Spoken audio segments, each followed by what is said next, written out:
Good evening, everyone. My name's Maria Brophy, and I am Marketing Coordinator here at DB Orthodontics. Welcome to IPR, What, When and How. I'm delighted to be opening up this Instagram Live this evening for two brilliant orthodontists, two brilliant consultant orthodontists, Dr. Sarah Hosny and Dr. Samina Visram, who are going to be talking all things IPR, otherwise known as interproximal reduction. A recent poll revealed that many clinicians are keen to learn more about IPR and how to improve their skills. One clinician stated that it's time-consuming and fiddly, and even one said that they didn't know where to start with it. Many clinicians confessed that they're still not as confident as they would like to be with it, and that it's still a work in progress. Tonight, we aim to answer a few of the most common questions we received from the poll, but also if we receive any questions throughout the live, I'll be taking note of those. And also if we receive any questions on the post, because we will be posting the live later on the page, I'll be taking note and I will be forwarding those all to Sarah and Samina to answer.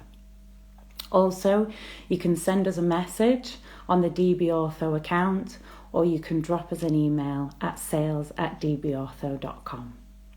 So without further ado, I will invite both Dr. Hosny and Dr. Visram onto the live.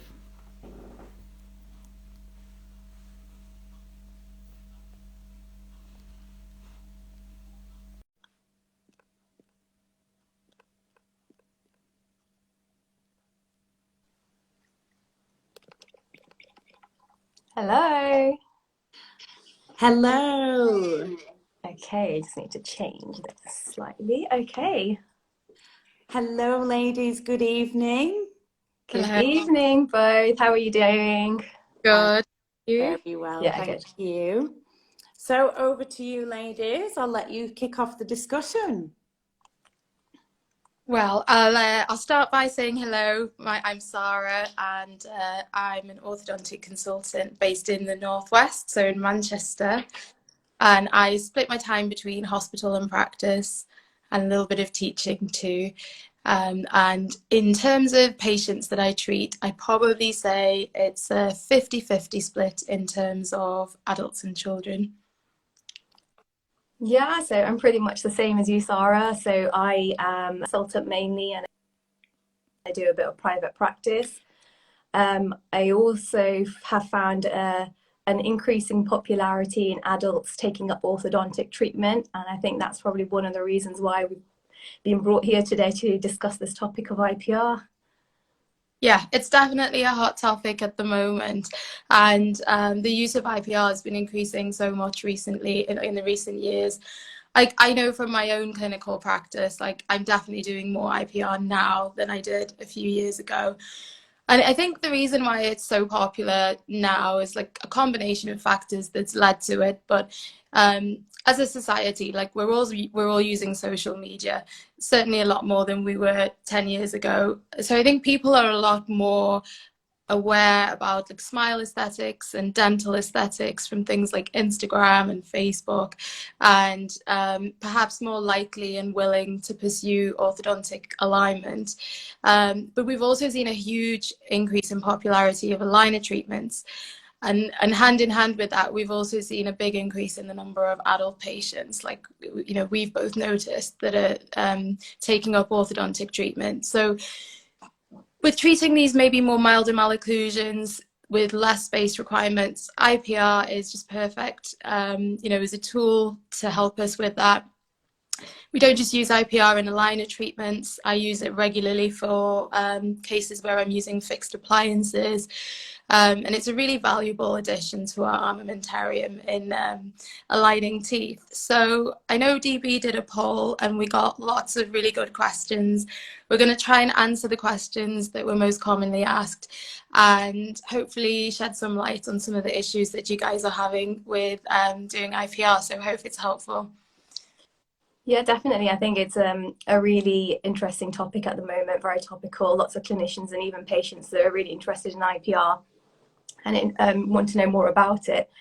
So IPR is basically interproximal reduction, but there are many different terms. Some people call it IER, enamel reduction, or IDS is what I used to call it before I had to move back to the Midlands and had to adopt IPR, or interdental stripping. Essentially, it's the same thing. It's lots of different terms to mean the same thing, which is removing a bit of enamel between the contact points of the teeth in order to reduce the size of the tooth and improve the shape of the tooth. It's the history of IPR is really interesting, where it started from, and it's mainly from Begg's studies of Aboriginal groups, where they have a very abrasive diet, and that caused quite a lot of interproximal wear between their teeth. And so they didn't have as much crowding, but we know now with modern diets, they're not as abrasive. And this is one of the many reasons one of the theories that we believe people get more crowding now than they did before. So a lot of clinicians have kind of popularized the use of IPR to reduce the space between the teeth, to allow us to align the teeth better. And that's just one of the tools we have in our kit in order to create space. I mean, like, there's lots of different reasons why you probably use IPR. Creating space is only one of them. Would you generally use it for other things, or is that your main thing why you'd use IPR, Sarah? I suppose like we tend to think of, the main reason, space creation, where we've got some crowding, but maybe not enough crowding to justify an extraction. And I think that's one of the main reasons that I do use IPR for. But I think one of the other big things I'm using IPR with is for the management of black triangles. And I think that probably has increased with treating an increasing number of adult patients where maybe they've had a history of periodontal disease or attachment loss. And IPR can be really, really effective in improving the aesthetics where we're getting these black triangles. Now, depending on the size of the back triangle, it's not necessarily going to be the only thing, that will be used to manage it. So if I've undertaken the amount of enamel removal to its maximum that I feel safe, I might be talking to the patient about composite restorations to treat, a black triangle, and talking to their dentist about doing that on completion of orthodontics. But that's a really big area that I'm using IPR with, and we've actually added it onto our consent form now, because just with treating so many adult patients, it's something that's really prevalent. But other reasons we use IPR for, if you've got a bolt and tooth size discrepancy, it can be really good for helping to improve the occlusal fit and getting really good interdigitation at the end of treatment. And then, just for improving aesthetics, if you've got teeth that have, deviated from the norm in terms of their anatomy or their morphology.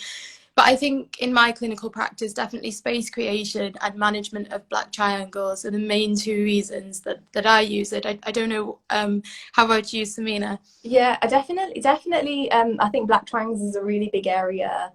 Patients are becoming more aware of this. And I think if you can reduce it with interproximal reduction rather than a composite restoration, that would be my preference. Obviously, you're limited by the shape of the tooth and the size of the black triangle. But with a composite restoration, you kind of have to warn the patient of the long-term maintenance of that restoration, the potential of staining, the potential of replacements, and the cost of that as well. So my preference would be, if we can reduce it with some IPR, that would be the best thing for the patient in the long term. The other thing that we did get asked quite a lot through the poll was about the risks that people wanted to know about, what they wanted to inform their patients of. So with any invasive procedure, just as IPR is, there are going to be risks. And we know that if IPR is performed poorly, then it can cause irreversible damage to the tooth. So you can get furrows that you might have seen like in the literature or in papers or photos of scratches and ledges that can occur in the enamel. And these all predispose the tooth to plaque retentive factors, caries, periodontal disease, or even devitalization of the tooth. So you do have to be really conscious of when you are removing the enamel and the way in which you're removing it, and that you are leaving a smooth surface behind at the end of treatment. The other thing that can happen, depending on the amount of enamel that you remove, if you are going more further into your dentine, then you can have the potential of causing sensitivity, and that can again cause problems with the tooth, and the patient may be quite uncomfortable. But what I would say is that if it's done safely, we know that IPR is, well, generally a safe procedure if it's done well. And there are long-term studies over 10 years, I think over 6 years. Zachrisson's done quite a few studies which have shown that actually the long-term caries and periodontal disease risk of a patient with IPR is quite similar to those who have not had IPR. So if it's done well, taking into consideration the anatomy of the tooth and how much IPR you're doing, then you can achieve quite good results from this sort of procedure. I guess that leads us on quite nicely into asking about how much IPR is safe IPR, and if you have like a number in mind or anything like that. Yeah, I mean, that's a question we got asked a lot in the poll, isn't it? Like, how much enamel removal is safe? And I think before we talk about like figures and in terms of how much enamel removal is safe, it's really important to have an appreciation of how much enamel there is on each proximal surface of the tooth, because it varies according to like whether you're talking about anterior teeth or posterior teeth. As a general rule of thumb, posterior teeth will have thicker enamel than anterior teeth and incisors. But it also, there's an element of individual variation, like you mentioned, anatomy of the tooth. So it always should be assessed on a case-by-case basis. It's good to have a look at the radiograph just to get an idea. I wouldn't use the radiograph for any like particular measurements, because the radiograph can really overestimate the amount of enamel that is there. But in terms of, if we look to the literature, there's a general consensus that up to 50% enamel removal is safe. And it kind of makes me laugh a bit, because you think 50% is such an arbitrary, like what is 50% of the enamel? Like, how do you know how much that is? And I think even if, like, you know, you look at papers and they say 0.5 millimeters, but really, how do you know that you're removing 0.5 millimeters and not more or less? Because, you know, if you're not removing enough, you might be thinking, why are my teeth not tracking with these aligners? Why is it not working? So I think it's really important to use a measurement guide whenever you're doing IPR, because then you know exactly what you're removing, that you're removing what you're intending to remove, and no more and no less. But in terms of figures, I have to say, Samina, like, I'm probably quite conservative. I think my maximum for anterior proximal surfaces is 0.3 millimeter. And for posterior teeth, I wouldn't like to go over 0.5 millimeters. There is quite a big range in the literature when you look, like people say for anterior teeth, it ranges from 0.25 millimeters to 0.6 millimeters in some papers. And for posterior teeth, it goes up to 0.8 millimeters. Like for me personally, if I'm removing 0.8 millimeters from each proximal surface and a buccal segment, I'm starting to think, should I be thinking about an adjunctive way of creating space, like maybe expansion or proclination, or even maybe is an extraction, you know, indicated? So they're probably my figures, but I would say use a measurement guide always. And you can get tables that show you like what the enamel thickness is for each tooth, so that you know you're on safe ground. Like, do you have a figure that you use? I'd say I'm pretty similar to yourself in terms of how much I would remove. Mainly I'm doing my IPR on the anterior teeth, and 0.3 millimeters is generally what I would use, obviously depending on each tooth and taking each case separately. If I'm going to the canines, I might be happy to do 0.4 millimeters because the enamel's a bit thicker around there. But I think that sounds like very sensible numbers, and I'm happy to get what I generally want to achieve through that much enamel reduction. But how do we actually perform safe IPR? How is it achieved, and what are the different methods in which we perform it? And I would say there's probably two main methods in which you can do it, either a handheld method or motor driven method. And this could either be, you could use oscillating strips or rotary discs. or even burrs. What I would say with oscillating strips is that you have to be really careful with the amount of pressure you put on them, because they can snap or cause ledges or furrows, which we mentioned earlier. But what is the difference between the two types of methods? And in the literature, there's quite a bit of a debate as to, and an uncertainty as to which one is better than the other. And I really think it's up to clinician preference and what you're used to and what you feel comfortable with. Each one, I think, has its advantages and disadvantages. I prefer to use a handheld method because I feel like I can gain better proprioception and a better sort of understanding of the anatomy of the tooth when I'm doing the IPR. And I can generally achieve 0.3 millimeters of IPR through just using a handheld strip. I guess the argument for using a motor-driven method would be that it's maybe more efficient, maybe it's more comfortable for the patient. But if you have good retraction and good visualization, I think either can be quite effective and can be quite comfortable for the patient. I do like to use those aero strips I've been using recently. They come in different colors, they're all color coded, and they've got different thickness of abrasive strips, and they can be autoclaved, so they're quite useful. I think that's quite a nice, handy little tool to use. But generally, I'm quite happy to use the handheld method. I don't know if you have a preference or if you rather use one over the other. Girl.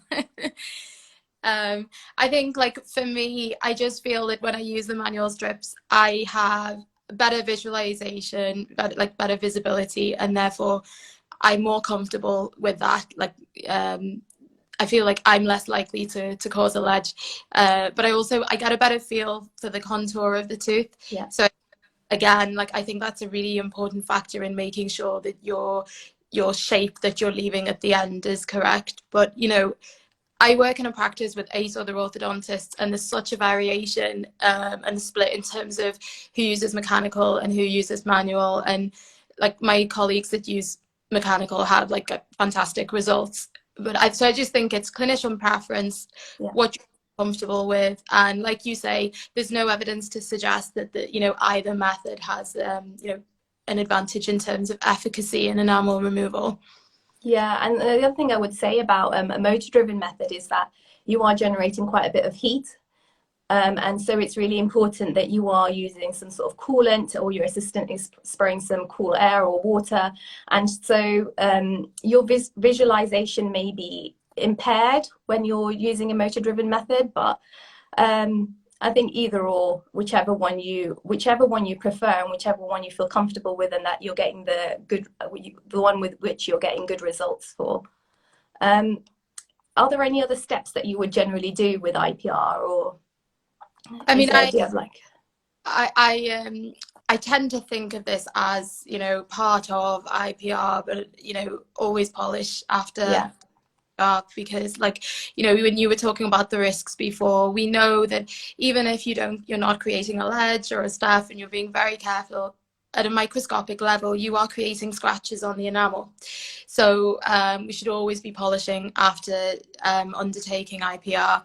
And that's something that I do. And I know it's a bit, not everybody does this, but I also place fluoride varnish on the teeth after doing IPR. And it's not, there's a bit of, the idea is, if you're removing the most fluoride rich layer of the enamel when you're doing the IPR, that you should be kind of, putting that topical fluoride on to remineralize it. But actually, the evidence kind of suggests, the latest evidence suggests, it's not as advantageous as we previously thought. So I know not all my colleagues do that. I think it's quite an interesting one. Is that something that you do, Samina?